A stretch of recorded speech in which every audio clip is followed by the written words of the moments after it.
வணக்கம். சாந்தி entertainment channel. எல்லோரும் எப்படி இருக்கீங்க? நல்லா இருக்கீங்களா?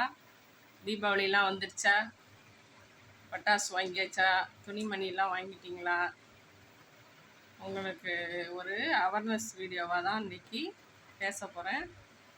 எல்லோரும் என்ன பண்ணுறீங்க? தீபாவளி இன்னும் 10-12 நாள் தான் இருக்குது. பசங்களெல்லாம் கூடுமான வரைக்கும் பக்கத்து வீட்டில் இல்லை வீட்டில் யாராவது இருந்தாங்கன்னா அவங்கள்ட்ட விட்டுட்டு போங்க. சின்ன குழந்தைங்களெல்லாம் கூட்ட நெரிசலில் துணி எடுக்க அழைச்சிட்டு போகாதீங்க. அதே போல் ஜவுளி போடுறவங்க ஏதோ உங்கள் பட்ஜெட்டுக்கு எப்படி வாங்க போகிறீங்களோ. சில பேர் தீபாவளி முதல் நாள்லேருந்து இந்த ரோட்டு கடையில் கம்மியான விலையில் போடுவாங்க.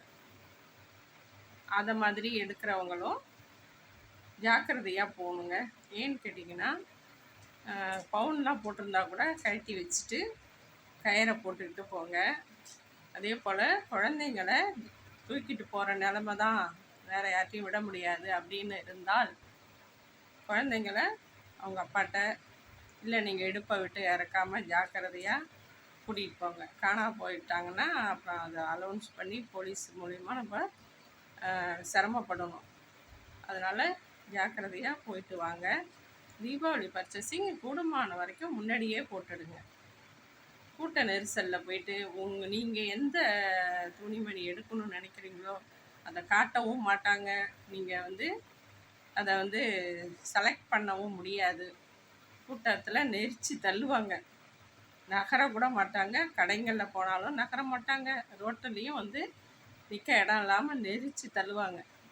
அதே போல் ஏதோ நீங்கள் கடன் வாங்கி தான் செய்யணுங்கிற ஒரு சுச்சுவேஷன் உள்ளவங்களுக்கு ஜுவல்ஸு வச்சு கூட சில பேர் தீபாவளி கொண்டாடுவாங்க. ஜுவல்ஸ் அடமானம் வச்சுட்டு அதில் 5000 வாங்கி அதில் 3000 துணிமணி, 2000 பட்டாசு அப்படிலாம் நிறைய ஏழை பழங்கள்லாம் இருக்காங்க. அவங்களாமும் ஒரு ஜாக்கிரதையாக அவேர்னஸோடு போங்க. இருக்கிற நகைங்களை ஜாக்கிரதையாக எடுத்துகிட்டு போங்க. பத்திரமா வாங்க, திரும்பி வாங்க. நல்லா கழுத்தை இழுத்து போத்திக்கோங்க. பசங்களை கூடுமான வரைக்கும் பசங்களை வீட்டில் விட்டு போங்க. ஏன்னு வச்சுக்கோங்களேன், கூட்டிகிட்டு போனீங்கன்னா உங்கள் கையில் எவ்வளோ காசு இருக்குன்னு அந்த பிள்ளைங்களுக்கு தெரியாமல் அங்கே ரோட்டில் என்னென்ன போட்டு செருப்பு, துணிமணி, பட்டாசு, விளையாட்டு ஜாமான் பொருட்கள் எதை வேணாலும் காட்டுவாங்க. அவங்களுக்கு தெரியாது. ஆசைப்பட்டதை கேட்பாங்க. அப்புறம் உங்களுக்கும் ஐயோ நம்ம பிள்ளை கேட்குதே, நம்மளால் வாங்கி கொடுக்க முடியலையே அப்படின்னு சொல்லிட்டு மனசு ரொம்ப சோர்வடைஞ்சு போயிடும். பார்க்குறதெல்லாம் விலையும் அதுங்களுக்கு தெரியாது.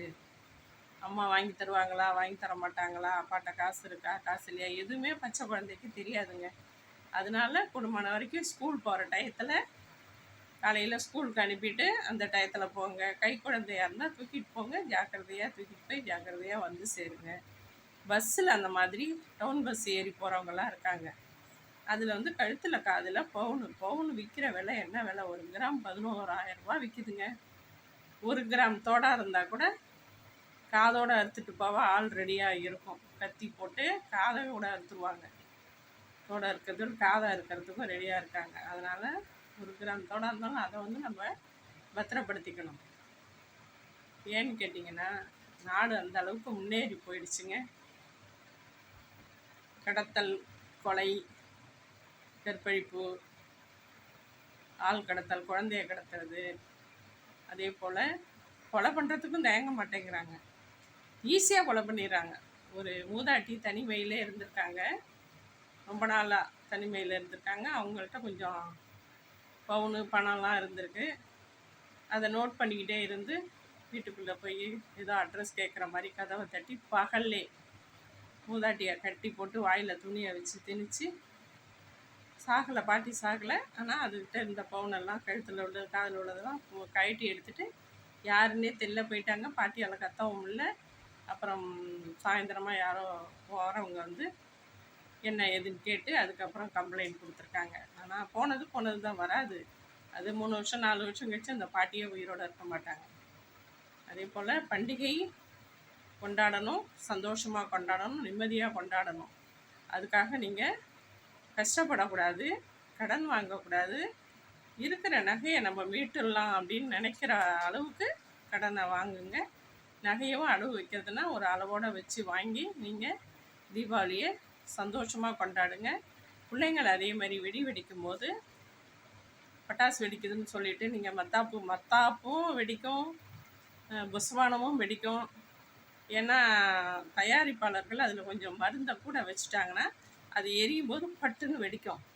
கிட்ட நிற்காதீங்க. பசங்க வந்து தைரியமாக வந்து வெடியை கையில் கொளுத்தி போடுறாங்க. அந்த மாதிரி போடக்கூடாது. அது வந்து எப்படி அதுக்குள்ளே மருந்து திணிச்சிருக்காங்க, எந்த அளவுக்கு வெடிக்காதுங்கிறது தெரியாது. தயார் பண்ணவங்களுக்கு தான் தெரியாது. அது தவறுதலாக வர்றது தான். அதனால் பசங்களை ஜாக்கிரதையாக வெடிக்க சொல்லுங்கள். ஒவ்வொரு வீட்லேயும் அப்பா அம்மா பசங்க வெடிக்கும் போதும் ஜாக்கிரதையாக வெடிங்க. வெளியில் ஃப்ரெண்ட்ஸு கூடலாம் போய் சுற்றும் போது வெடியை வெடிக்காதீங்க, பார்த்து வெடிங்க, எட்ட நில்லுங்க. இது ஒன்றும் ஒரு ஸ்டைல் கிடையாது. மற்றவங்க பந்தா பண்ணிவிட்டு சில பிள்ளைங்க வந்து பாரு நான் கையால் தூக்கி வெடித்து போடுறேன் பாருன்னு சொல்லிட்டு சரத்தை கூட முனையில் நின்றுட்டு கொளுத்திட்டு பக்கத்துலேயே நிற்பாங்க.